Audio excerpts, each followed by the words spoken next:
So this is a 1998 Dodge Ram 1500.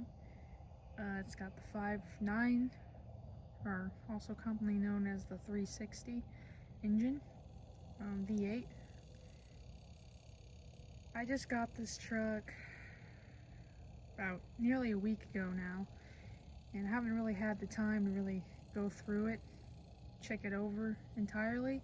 I've been so busy with work, but this is my first day off in a little bit, so I'm gonna take today and just go through the truck. And it does have some issues. The check engine light is on and it's throwing a few codes for that. I'll show you guys that in just a few minutes, but it's got some minor things, but it's really not that bad. It's a little dirty, could use a wash. But other than that, it's pretty clean. It's just got a bunch of little things and some typical 90s Dodge problems, like a cracked dash and all that. But I'm gonna get right into it. I think the first thing I'm gonna do is pop the hood. So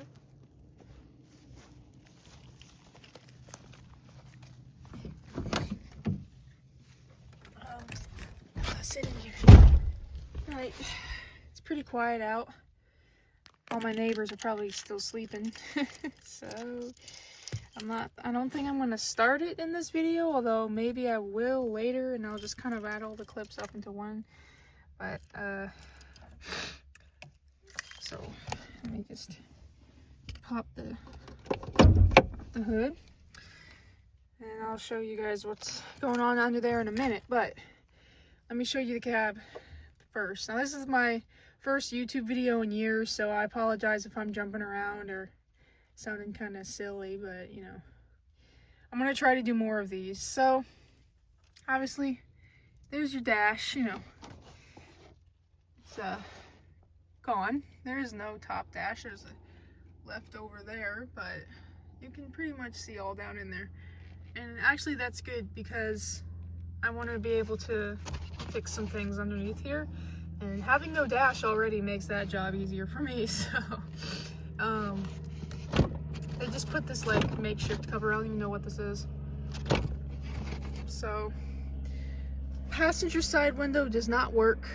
The window is there, but it does not roll up or down. And I had to put this garbage bag up the other day because it was pouring rain all inside the truck, and I didn't realize it until after I got home, after it was already pouring for hours and everything was all wet, and the floor is probably moldy now. And yeah, that was fun. So that's what's going on there. Actually that's the main thing I'm going to get to today. Actually, I want to pop that panel off the door and see what's going on with that window, if it's just like off the arms or what's going on. The little switches are completely, they're there on that door, but they're not operational. They feel like they're broken. I don't know. Take this off. So they feel they're really loose. So I don't know what's going on there, but we're gonna find out. That's what I'm gonna do today, is actually take this off. Let's see what else. The radio obviously is the original. Even when it's got the little tape player, it does not turn on. It does not work. That was the cup holder, original cup holders that went there. I went to go open it the first day I got the truck just to see if it would work, and it fell out, and I have not been able to get it back in. It's a major pain in the, you know. So I just left it kind of out. As you can see, the carpet is really dirty, could probably use being ripped up, and the new carpet put in. Is a four-wheel drive. The four-wheel drive, according to the guy I bought it from, does work. However, the driver's side front wheel hub assembly acts up, grinds or shakes, I don't remember what he said, really bad when it's in four-wheel drive. So I have not tried the four-wheel drive yet. I'm definitely going to, but I need to get some other things squared away first before I even get to that, the major things. The horn does not work. I needed the horn the other day driving it, and I went to go press, and there is no horn. So There's definitely some fuses I need to check. The windshield wipers are not working. And the speedometer does not work. So it hasn't been counting miles for I'm not sure how long. So it's sitting at 177,000 something miles right now, which doesn't seem like a lot, but it's probably at more than that just because of the speedometer not working. Now, the guy who I bought it from has only had the truck for about a month before I got it. And he bought the truck off somebody else for dirt cheap. I guess it was some friend who needed the money, so he was helping them out by buying the truck. Neither of us know, this truck's history prior to him getting it. So, who knows how long the speedometer wasn't working, how much they were driving it. And, I mean, it could have probably about 200,000 miles on it. Not sure. But, and let's see, the seats.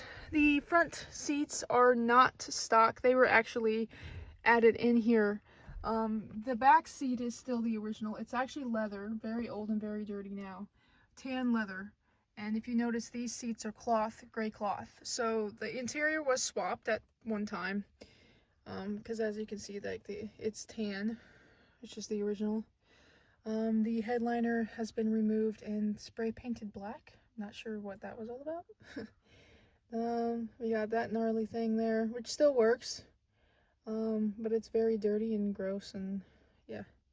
So, I mean, it just needs some TLC. The truck runs and drives great. It is straight piped. But it has, let's see if I have that paper in here with the codes on it. Yes, perfect. All right. So, the check engine light is on, right? And these are the codes it's throwing.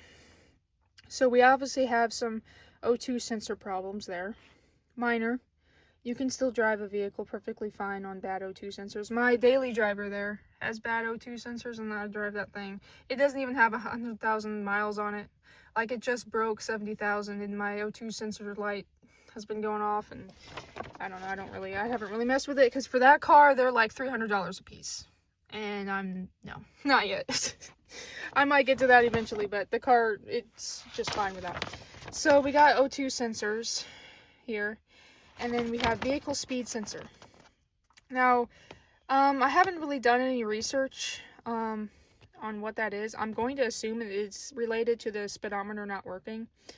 And then the big boy is this last one where it says torque converter clutch solenoid circuit.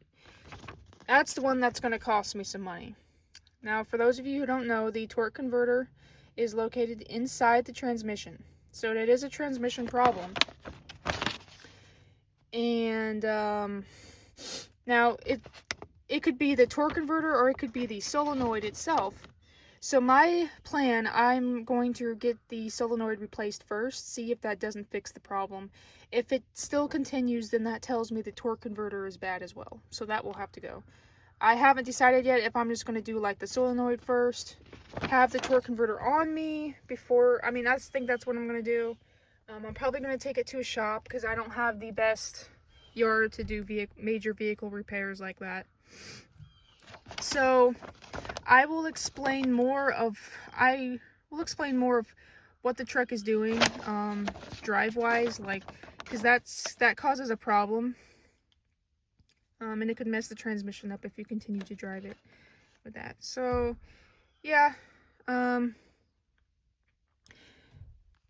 am going to end this off here. This is going to be part 1.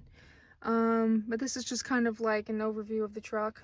Part 2, I will be doing a full walk around of the outside of the truck. And yes, I will get to showing you guys what's under the hood. I'm sorry about that. I was just kind of wanting to talk about the inside while I'm sitting here. So, thank you so much for watching, and I'll catch you in the next video.